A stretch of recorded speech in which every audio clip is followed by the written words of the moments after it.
जी, हम लोगों ने हॉर्मोन्स का चैप्टर किया था। स्टार्ट कर लिया था बेटे, लिसन टू मी। हॉर्मोन्स का चैप्टर स्टार्ट किया था। हॉर्मोन्स में मैंने आप लोगों को ये बताया था कि हॉर्मोन्स जो हैं वो क्या होते हैं कि हमारी बॉडी के ऐसे केमिकल्स जो कि हमारी बॉडी में डिफरेंट रोल प्ले कर रहे होते हैं। ठीक है, जब हमारी बॉडी को जरूरत होती है तब वो सिक्रीट होते हैं और हमारी बॉडी में इम्पोर्टेंट रोल प्ले करते हैं। हर हार्मोन का एक अपना स्पेसिफिक रोल है जो कि वो प्ले करता है। ठीक है, अब मैंने हॉर्मोन्स के नाम भी पढ़ाया था और ये भी पढ़ाया था कि वो किस नेचर के हैं और किस जगह पे वो लोकेट कर रहे हैं। ठीक है, कुछ हॉर्मोन्स थे जो इंटीरियर पिट्यूटरी ग्लैंड में थे, कुछ हॉर्मोन्स थे जो पोस्टीरियर पिट्यूटरी ग्लैंड में थे, कुछ हॉर्मोन्स अमाइन नेचर के थे, कुछ हॉर्मोन्स पेप्टाइड नेचर के थे। ठीक है, ये सारे हार्मोन जो हैं, अब हम लोगों ने इन सब हार्मोन को, मैंने आप लोगों को एक एक फंक्शन इनका लिखवा दिया था। लेकिन अब हम लोगों ने जैसे कि इस हार्मोन को पढ़ना है डिटेल में। जब हम लोग हार्मोन्स को डिटेल में स्टडी करेंगे तो तब हमें पता चलेगा कि एक्चुअली ये हार्मोन होता क्या है। सिक्रीट हमारी बॉडी की किस जगह से होता है। सिक्रीट कहते हैं निकलना। ठीक है, जैसे अगर आपकी कोई फिंसी फट जाए तो उसके जो रेशा सा निकलता है तो कहते हैं सिक्रीशन। ठीक है, सिक्रीट होना। वैसे ही हॉर्मोन्स सिक्रीट होते हैं और हमारी बॉडी में जो है वो डिफरेंट रोल प्ले करते हैं। अब हम लोग डेफिनेटली सारे हॉर्मोन्स तो नहीं पढ़ सकते क्योंकि हमारी बॉडी में बहुत ज्यादा हॉर्मोन्स हैं। तो जो मोस्ट इम्पोर्टेंट हॉर्मोन्स हैं जो कि आपके सिलेबस की पॉइंट ऑफ व्यू से हैं वो हम लोग पढ़ेंगे। सबसे पहले है आप लोगों का ग्रोथ हॉर्मोन्स। ग्रोथ हॉर्मोन्स आपके नेम से ही प्रोमिनेंट हो रहा है कि ग्रोथ करवाएगा। क्या करवाएगा? ग्रोथ करवाएगा।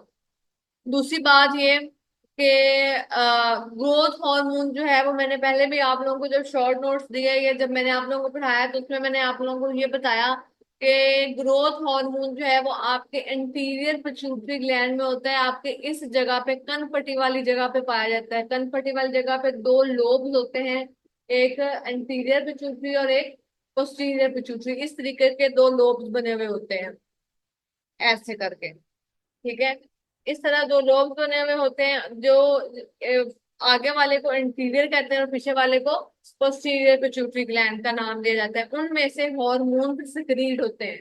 ठीक है, उनमें से एक हार्मोन जो है वो ग्रोथ हार्मोन भी सिक्रीट होता है जो कि अभी मैं आप लोगों को पढ़ाने वाली हूँ। ग्रोथ हार्मोन जो है वो उसको स्मेटोस्टेटिन हार्मोन भी कहा जाता है। स्मेटोट्रोपिन भी और स्टेटिन हार्मोन भी। आप स्मेटोट्रोपिन हार्मोन के नाम से इसको लिख लो STH। अगर आप लोगों को MCQs में पूछा जाए, ये आप लोगों का लॉन्ग क्वेश्चन है ग्रोथ हार्मोन। अगर आप लोगों को MCQs में पूछा जाए कि ग्रोथ हार्मोन का अदर नेम क्या है, and other name of growth hormone is called somatotropic hormone या एस्ट्रोजन या प्रोजेस्टेरोन, तो आप लोगों को पता होना चाहिए कि सिमेटोट्रोपिक हार्मोन है। इसके ऊपर छोटा सा लिख भी लें कि ये MCQ की फॉर्म में है। ठीक है, उसके बाद इसका जो मेन फंक्शन है, डेफिनेटली इसका मेन फंक्शन क्या होगा? सेल की, हाँ, आपके सेल्स की ग्रोथ करवाना, क्योंकि ये ग्रोथ हार्मोन है। तो ये क्या करवाएगा? ग्रोथ करवाएगा। ठीक है, ये आपकी पूरी बॉडी में जितने भी सेल्स हैं उनकी ग्रोथ करवाने में हेल्प करेगा। उनको सेल्स की ग्रोथ होगी तो ऑर्गन्स बनेंगे, टिश्यूज बनेंगे, टिश्यूज की ग्रोथ होगी तो ऑर्गन्स बनेंगे, ऑर्गन्स की ग्रोथ होगी तो आपके ऑर्गन्स बड़े होंगे, डेवलप होंगे। With the passage of time आप चाइल्ड से अडल्ट हो जाओगे। तो ग्रोथ हार्मोन का आपकी बॉडी में बहुत इंपॉर्टेंट रोल है। अगर आपकी बॉडी में ग्रोथ हार्मोन ना हो तो आप लोगों की ग्रोथ नहीं होती है। ठीक है, कुछ लोगों की जो हाइट है वो छोटी रह जाती है क्योंकि ग्रोथ हार्मोन उस तरीके से सिक्रीट ही नहीं होता उनमें। ग्रोथ हार्मोन उस तरीके से सेल की ग्रोथ ही नहीं करता, इसलिए वो साइज में जो है वो इनलार्ज नहीं होते हैं। ठीक है, उसके बाद ये आप लोगों की नेचर है कि growth hormone is small protein. ये पेप्टाइड नेचर का। ऑलरेडी जब आप लोगों ने नेचर पढ़ी थी, क्लासिफिकेशन डिपेंड्स ऑन नेचर पढ़ी थी, तो आप लोगों को पता चला था कि ये पेप्टाइड नेचर के हैं। पेप्टाइड नेचर से मुराद के ये प्रोटीन नेचर के हैं। ठीक है, पेप्टाइड नेचर से क्या मुराद के? ये प्रोटीन नेचर के हैं। आप लोगों को ये जो इसकी एक डायग्राम है वो बनाने की जरूरत नहीं है, इसको कट कर दे बेशक। उसके बाद आ जाए functions of growth hormone. Functions of growth hormones हम लोग पढ़ने लगे हैं। उसमें सबसे पहला जो फंक्शन है वो ये है कि इफेक्ट्स ऑन प्रोटीन मेटाबॉलिज्म। अगर हम लोग प्रोटीन खाते हैं, अगर हम लोग ऐसा खाना खाते हैं जिसमें क्या है, प्रोटीन है, ठीक है, उसका उसने प्रोटीन ने मेटाबोलाइज होना है ना, प्रोटीन ने हजम होना है। अब प्रोटीन तो हजम हो रही है, उसमें ग्रोथ हार्मोन क्या अपना फंक्शन प्ले करेगा, हम ये पढ़ने जा रहे हैं। इसी तरीके से कार्बोहाइड्रेट जब हजम होती है तो ग्रोथ हार्मोन का क्या फंक्शन होता है, हम लोग ये पढ़ने जाएंगे। मतलब हम लोग जब प्रोटीन मेटाबोलाइज होती है, प्रोटीन हजम होती है, तो उसमें ग्रोथ हार्मोन क्या करता है, जब कार्बोहाइड्रेट हजम होती है तो उसमें ग्रोथ हार्मोन क्या करता है, जब फैट मेटाबोलाइज होती है, हजम होती है, तो उसमें टूटती है, तो उसमें जो है वो ग्रोथ हार्मोन क्या करता है। ये सारी चीजें जो है वो हम लोग अभी पढ़ेंगे। सबसे पहले effects on protein metabolism. Protein metabolism में डेफिनेटली जब प्रोटीन टूटता है तो क्या होता है, अमाइनो एसिड्स में कन्वर्ट होता है। प्रोटीन टूटेगा तो छोटे छोटे छोटे छोटे पीसेस में कन्वर्ट होगा, और पीसेस को क्या कहेंगे, अमाइनो एसिड कहेंगे, ठीक है। अब हम डेफिनेटली अमाइनो एसिड जब मिलेंगे दोबारा तो वो क्या बना देंगे, अमाइनो एसिड जब मिलते हैं तो वो दोबारा क्या बनाते हैं, प्रोटीन बनाते हैं ना। पहले प्रोटीन टूटा, किसमें कन्वर्ट हुआ, अमाइनो एसिड में। अमाइनो एसिड आपस में क्या हो गए, मिल गए, ठीक है। जब अमाइनो एसिड आपस में मिल गए तो क्या हुआ, प्रोटीन दोबारा बन गई, ठीक है। इसको कहते हैं एनाबॉलिक इफेक्ट, ठीक है, इसको क्या कहते हैं, एनाबॉलिक इफेक्ट। अच्छा, अब प्रोटीन दोबारा मिल गई, इसकी प्रोटीन हमें दोबारा बनी, तो हमारे लिए क्या हो गया कि हमें आरएनए बनाना भी आसान हो गया और हमारे लिए डीएनए बनाना भी आसान हो गया। इसी तरीके से जो आप लोगों का ग्रोथ हार्मोन, अच्छा ये काम कौन अब करवा रहा है, ग्रोथ हार्मोन करवा रहा है, किसके साथ मिलके, एंजाइम्स के साथ मिलके। डेफिनेटली एंजाइम्स ही प्रोटीन वगैरह को तोड़ेंगे ना, सारी चीजें करेंगे। तो ग्रोथ हार्मोन एंजाइम्स की हेल्प कर रहा है। इसी तरीके से जो है अमाइनो एसिड्स की एंट्री जो है वो सेल में प्रमोट होती है। डेफिनेटली जब प्रोटीन टूटेंगे तो अमाइनो एसिड्स तो हमारे पास बनेंगे ना, तो सेल में अमाइनो एसिड का जाना आसान हो जाएगा, उसकी एंट्री आसान हो जाएगी। इसी तरीके से आप लोगों का एनाबॉलिक इफेक्ट क्या होता है, इंक्रीज होता है, कि प्रोटीन जो है वो टूट के अमाइनो एसिड में कन्वर्ट हुई, फिर प्रोटीन बन गई वो, ठीक है, अमाइनो एसिड मिलकर दोबारा प्रोटीन बन गए। ये इसको कहते हैं एनाबॉलिक इफेक्ट, कि स्मॉल से दोबारा लार्ज में होना। अब लार्ज से दोबारा स्मॉल में होना जो है वो क्या कहलाता है, कैटाबोलिज्म कहलाता है, कैटाबॉलिक इफेक्ट कहलाता है। वो डिक्रीज होगा क्योंकि हम लोग तो खा ही प्रोटीन रहे हैं, हम लोग अमाइनो एसिड खा ही नहीं रहे हैं कि वो स्मॉल से बड़ी प्रोटीन में बने। तो वो क्या होंगे, वो डिक्रीज होना स्टार्ट हो जाएंगे। और दूसरी बात ये कि उसके बाद हमारे पास आ जाता है effects on carbohydrate metabolism. Carbohydrate metabolism definitely growth hormone को डायबेटोजेनिक हार्मोन भी कहा जाता है। डायबेटोजेनिक हार्मोन इसलिए कहा जाता है क्योंकि ग्रोथ हार्मोन जो है वो ग्लूकोज के लेवल को क्या कर देता है, हाई कर देता है, ठीक है। अगर आप लोग कार्बोहाइड्रेट्स वैसे भी खाते हो, ग्रोथ हार्मोन का अंदर कोई भी रोल ना हो, अगर आप लोग कार्बोहाइड्रेट्स खा रहे हो, इसका क्या मतलब है कि आप लोगों को आपका ग्लूकोज लेवल हाई होना ही होना है, ठीक है। आपके हर फ्रूट में, आपके हर चीज में ग्लूकोज होता है, ठीक है। तो वो ग्लूकोज कार्बोहाइड्रेट क्या है, ग्लूकोज ही है ना, तो ग्लूकोज लेवल जो है ना वो हाई हो जाता है। तो इसलिए आप डेफिनेटली ग्लूकोज लेवल हाई होगा तो हमें डायबिटीज हो सकती है, हमें क्या हो सकती है, शुगर हो सकती है, डायबिटीज हो सकती है। इसलिए इसी ग्रोथ हार्मोन को क्या कहते हैं, डायबोजेनिक हार्मोन का नाम दिया जाता है, क्योंकि ग्रोथ हार्मोन डेफिनेटली ग्रो करवाएगा तो ही आपके कार्बोहाइड्रेट्स ग्लूकोज को हाई कर पाएंगे ना। तो इस वजह से इसको क्या कहते हैं, डायबेटोजेनिक हार्मोन का नाम दिया जाता है। अच्छा, बिकॉज ऑफ, आगे आपके एक लाइन लिखी हुई, because of its anti insulin effect. Anti insulin का क्या मतलब है कि इंसुलिन के मुखालिफ काम कर रहा है। एंटी का क्या मतलब होता है, मुखालिफ काम करना। एंड इंसुलिन क्या कहता है, ग्लूकोज कम बने। ग्रोथ हार्मोन क्या कहता है, ग्लूकोज ज्यादा बने। तो ये एंटी इंसुलिनिक हुआ कि ना हुआ? हुआ ना। तो इसको एंटी इंसुलिनिक, ये एंटी इंसुलिनिक इफेक्ट भी शो करता है। उसके बाद है जी आपका एक वर्ड या एक लाइन यहाँ पे लिखी हुई, growth hormone GH has a tendency to cause hyperglycaemia. Hyperglycaemia कहते हैं ग्लूकोज के लेवल का हाई हो जाना। क्या कहते हैं? ग्लूकोज के लेवल का हाई हो जाना, इसको हाइपरग्लाइसीमिया कहते हैं। ये एक डिजीज है, ये एक सिम्टम है कि अगर आपका ग्लूकोज का लेवल हाई हो जाता है तो आपको डायबिटीज, आपको शुगर हो सकती है। और ग्रोथ हार्मोन, जब भी कार्बोहाइड्रेट्स मेटाबोलाइज होते हैं तो ग्रोथ हार्मोन क्या करता है कि आपके ग्लूकोज के लेवल को हाई कर देता है।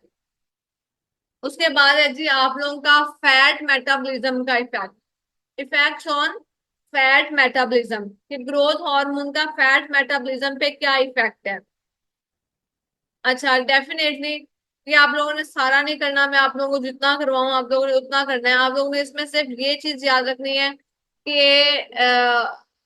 हम लोगों ने फैट्स खाए, ठीक है। जब फैट्स हमारी बॉडी में जाएंगे, जब फैट्स, हम लोगों ने, फैट क्या होते हैं?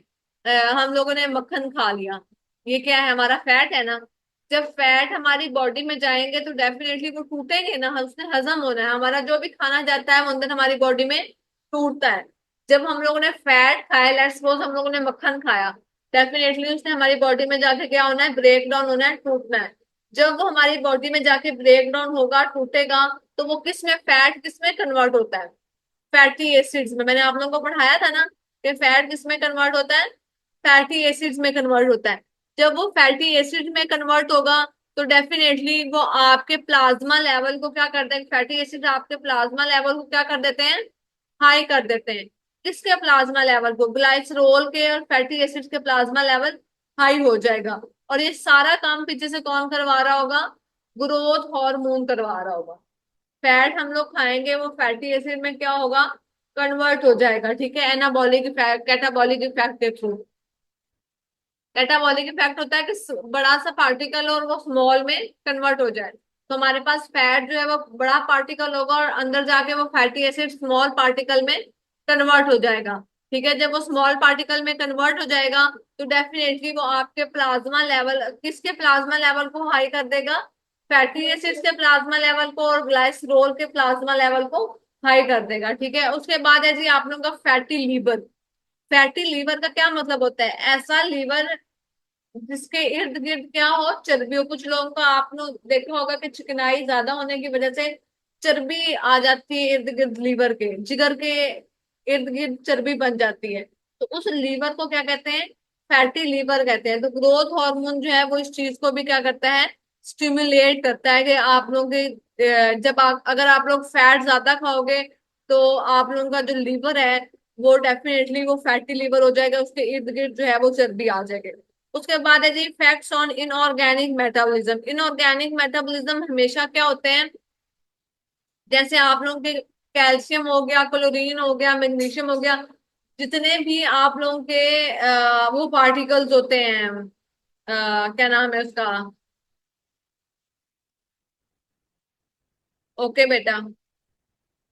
अ, जितने भी आप लोगों के वो मिनरल्स होते हैं, नमकियात जितनी भी आप लोगों की होती हैं, उनको इनऑर्गेनिक सब्सटेंसेस कहते हैं। ठीक है, अब उन्होंने टूटना है, अब उनका मेटाबॉलिज्म होना है, ठीक है, अब उनका हाजमा होना है। तो डेफिनेटली आप लोगों का जो फास्फोरस है, जो आप लोगों का कैल्शियम है आप लोगों की बॉडी में, तो उसकी, अब उसका मेटाबॉलिज्म कैसे हो सकता है कि ग्रोथ हार्मोन जो है वो इजीली उसको मेटाबोलाइज कर दे, उसको तोड़ दे और उसकी एब्जॉर्प्शन करवा दे आपके उसमें गैस्ट्रोइंटेस्टाइनल ट्रैक में या आप लोगों के रीनल ट्यूब्यूल्स में। आप लोगों के जो मिनरल्स, एक बात, एक कॉन्सेप्ट ले ले मेरे से कि आप लोगों के जितने भी मिनरल्स होते हैं ना, या तो वो आप लोगों के गैस्ट्रोइंटेस्टाइनल ट्रैक में ऑब्जॉर्ब होते हैं या आप लोगों के किडनी के रीनल ट्यूब्यूल्स में ऑब्जॉर्ब होते हैं। गैस्ट्रोइंटेस्टाइनल ट्रैक कौन सा होता है? Stomach, small intestine, large intestine, इसको कहते हैं गैस्ट्रो इंटेस्टाइनल ट्रैक्ट, जहाँ पे बेसिकली सारा काम हो रहा होता है, हजम होने वाला, टूटने वाला, ठीक है, और अब्जॉर्ब होने वाला। तो वहां पे जो है वो ये चीजें अब्जॉर्ब होती हैं, आप लोगों के मिनरल्स वगैरह। दूसरी कौन सी जगह है, आप लोगों की किडनी है। किडनी में रीनल ट्यूब्यूल होती है, जो कि इन सारे नमकियात को क्या करती है, अपने पास अब्जॉर्ब करती है। और जब हमें जरूरत होती है तो हम, अक्सर आप लोगों ने सुना होगा नमकियात की कमी हो गई है। तो वो नमकियात की कमी तब होती है जब चीजें सही तरीके से आप लोग खा ना रहे हो, या चीजें खा रहे हो तो वो सही तरीके से आप लोगों का जो सिस्टम है आप लोगों की बॉडी का, वो अब्जॉर्ब ना कर रहा हो। तो ग्रोथ हार्मोन इन सारी चीजों को क्या करता है, स्टिमुलेट करता है। आप लोगों के जितने भी सोडियम है, पोटाशियम है, कैल्शियम है, मैग्नीशियम, इन सब को रिटेन करने में किसका हाथ होता है। रिटेन का मतलब होता है स्टोर करना, अपने पास रख लेना। ये ग्रोथ हार्मोन करवाता है। इज इट क्लियर और नॉट? अच्छा, इसके बाद आप लोगों का effect on bone, cartilage and soft tissue. Growth hormone का जो इफेक्ट है वो बोन्स पे क्या है, कार्टिलेजेस पे क्या है, और सॉफ्ट टिश्यूज पे क्या है। आप लोगों ने कभी देखा हो, हमारे कान वाली जो हड्डी है वो बड़ी सॉफ्ट सी है, उसको कार्टिलेज कहते हैं। हाँ जी, भुरभुरी वाली टाइप की हड्डी होती है। अच्छा, ये क्या करता है, आप लोगों की कार्टिलेज को, आप लोगों की बोन्स को, ग्रोथ हार्मोन, मैं ग्रोथ हार्मोन की बात कर रही हूँ, आपके सॉफ्ट टिश्यूज को, आपकी ग्रोथ, आप लोगों के कार्टिलेज को, आपकी बोन्स को, की ग्रोथ को क्या करता है, इनहांस करता है। ये जितने भी नेम लिखे हुए ना, bone, cartilage and soft tissue, growth hormone का हम लोग फंक्शन पढ़ने जा रहे हैं कि इन पे क्या फंक्शन है। तो वो इनके ग्रोथ को क्या करेगा, इनहांस करेगा। ठीक है, कैसे इनहांस करेगा, डेपोजिशन करवाएगा, डिपॉजिट्स करवाएगा मिनरल्स की आप लोगों के कनेक्टिव टिश्यूज में। जब डेफिनेटली नमकियात या सारी सारी चीजें जो हैं वो डिपॉजिट हो जाएंगी, अब्जॉर्ब हो जाएंगी आपकी बोन्स में, कैल्शियम वगैरह, तो डेफिनेटली आपकी बोन्स स्ट्रॉन्ग भी होंगी और ग्रोथ भी करेंगी। ठीक है, उसके बाद आप लोगों की स्किन की थिकनेस को बढ़ाता है। डेफिनेटली जब आप बेबी स्किन होती है तो बेबी स्किन क्या होती है, सॉफ्ट होती है। ठीक है, ग्रोथ हार्मोन जब हम लोग बढ़ते जाते हैं with the passage of age, जब हमारी एज बढ़ती जाती है तो हमारी स्किन क्या होने लग जाती है, थिक होने लग जाती है। तो ये थिक कौन करवा रहा होता है, ग्रोथ हार्मोन करवा रहा होता है। ठीक है, कौन करवा रहा होता है, ग्रोथ हार्मोन करवा रहा होता है। उसके बाद है जी आप लोगों की इंक्रीज द ग्रोथ ऑफ विसरा। विसरा कहते हैं आप लोगों के डिफरेंट ऑर्गन्स को, जिसमें आप लोगों के लीवर भी होता है और आप लोगों की किडनी भी होती है। तो किडनी और लीवर की जो ग्रोथ है वो भी कौन करवा रहा होता है, आप लोगों का ग्रोथ हार्मोन। वैसे तो आप लोगों की पूरी बॉडी की जो सेल की ग्रोथ होती है वो आप लोगों का ग्रोथ हार्मोन करवाता है, लेकिन ये कुछ मेजर चीजें हैं जिनकी ग्रोथ स्पेशली जो है वो हार्मोन के इफेक्ट से हो रही होती है। उसके बाद एनिमल्स में मिल्क की जो सिक्रीशन है या जो लैक्टेशन है, जो मैमल्स हैं लैक्टेटिंग मैमल्स, जैसे कि कैंगरू है, ठीक है, जैसे कि आप लोगों का है मंकी है, जो कि अपने बच्चों को फीड करवाते हैं, जैसे कि हमारी काऊ है। ठीक है, वो क्या कहलाते हैं, वो कौन से मैमल्स कहलाते हैं, आप लोगों के लैक्टेटिंग मैमल्स, क्योंकि उनके पास क्या होता है, मिल्क होता है, इसलिए वो लैक्टेटिंग मैमल्स कहलाते हैं। ठीक है, उस मिल्क की सक्रीशन को इनहांस करना किसका काम होता है, ग्रोथ हार्मोन का काम होता है। तो ग्रोथ हार्मोन जो है वो आपके लैक्टेटिंग मैमल्स में, इन एनिमल्स में मिल्क की सिक्रेशन को ज्यादा करता है, ताकि वो जो बच्चे हैं वो उसी तरीके से फीड कर सके। आप लोगों की बायोकेमिस्ट्री में मैं आज आप लोगों को यहीं तक पढ़ाऊंगी, नेक्स्ट ऑक्सीटोसिन का होगा वो हम लोग बाद में जो है वो करेंगे, कल इंशाल्लाह उसको करेंगे स्टार्ट। अभी मैं आप लोगों का एक और लिंक भेजने लगी हूँ, उसमें जो है वो आप लोग कर लो।